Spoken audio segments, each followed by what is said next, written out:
લોકમત ન્યૂઝમાં આપનું સ્વાગત છે। વડાપ્રધાન શ્રી નરેન્દ્રભાઈ મોદીના સેવા સુશાસન અને જનકલ્યાણના 12 વર્ષ પૂર્ણ થવાના અવસરે અણખોલ ગામ ખાતે વિવિધ સેવાકીય કાર્યક્રમોનું આયોજન કરવામાં આવ્યું હતું।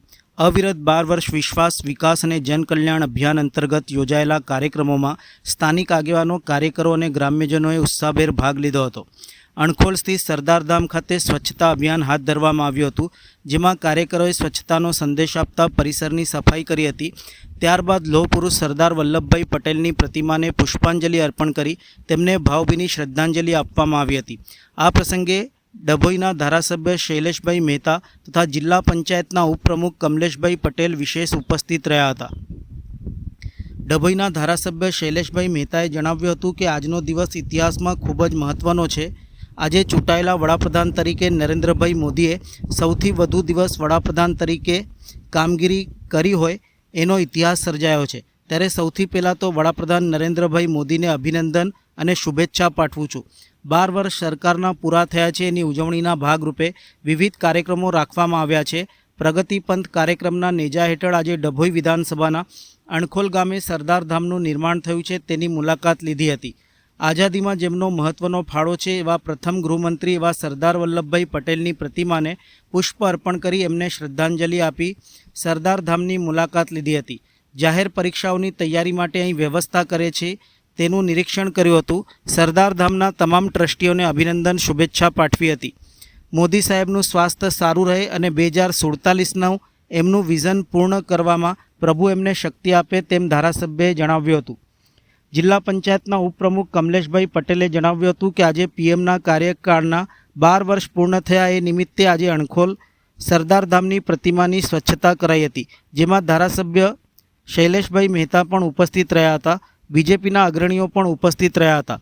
સરદાર વલ્લભભાઈ પટેલની પ્રતિમાને પુષ્પાંજલિ કરવામાં આવી હતી। આજનો દિવસ ઇતિહાસમાં ખૂબ જ મહત્વનો છે। આજે ચૂંટાયેલા વડાપ્રધાન તરીકે નરેન્દ્રભાઈ મોદીએ સૌથી વધુ દિવસ વડાપ્રધાન તરીકે કામગીરી કરી એનો ઇતિહાસ સર્જાયો છે। ત્યારે સૌથી પહેલાં તો આપણા વડાપ્રધાન નરેન્દ્રભાઈને આપના મારફત અભિનંદન આપું છું, શુભેચ્છા આપું છું।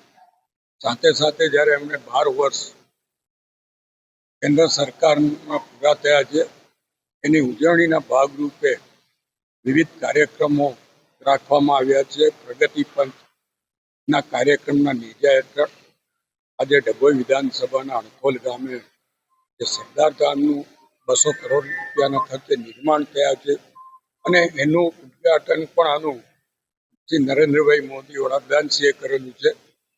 અહીંયા આગળ આની મુલાકાત લઈ આઝાદીમાં જેમનો મહત્વનો ફાળો છે અને આપણા દેશના પહેલા ગૃહમંત્રી તરીકે જેમણે ફરજ બજાવી છે એવા ગુજરાતના પનોતા પુત્ર સરદાર વલ્લભભાઈ પટેલની પ્રતિમાને પુષ્પ અર્પણ કરીને એમને શ્રદ્ધાંજલિ આપીને અહીંયા સરદારધામની મુલાકાત લીધી છે।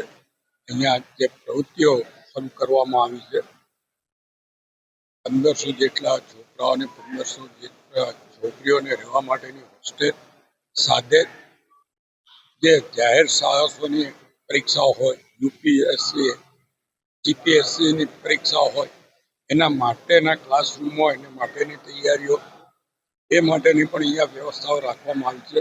એ તમામનું નિરીક્ષણ કર્યું છે અને સરદારધામના તમામ ટ્રસ્ટીઓને હું અભિનંદન આપું છું, શુભેચ્છા પાઠવું છું અને 12 વર્ષ કેન્દ્ર સરકારના પૂરા થવા નિમિત્તે માનનીય મોદી સાહેબને શુભેચ્છા સાથે ભગવાનને પ્રાર્થના પણ કરીએ છીએ કે મોદી સાહેબનું આયુષ્ય ખૂબ જ લાંબુ રહે, તંદુરસ્ત રહે અને જે 2047નું એમનું વિઝન છે એ પૂર્ણ કરવામાં પ્રભુ એમને શક્તિ આપે। આજ રોજ આપણા યશસ્વી વડાપ્રધાન સાહેબના જે કાર્યકાળના 12 વર્ષ પૂર્ણ થયા એ નિમિત્તે આજે અણખોલ સરદારધામની પ્રતિમાની સ્વચ્છતા અભિયાનનો અમારો પ્રોગ્રામ હતો। એ પ્રોગ્રામમાં અમારા ધારાસભ્યશ્રી વધાર્યા હતા, અમારી અણખોલની ચૂંટાયેલી પાંખ અને બધા ભારતીય જનતા પાર્ટીના કાર્યકર્તાઓ એ સાથે અમે આ પ્રોગ્રામ કર્યો અને સરદારધામની પ્રતિષ્ઠાને સ્વચ્છતા અભિયાનમાં અમે પુષ્પાંજલિ કરીને આ પ્રોગ્રામ અમે પૂર્ણ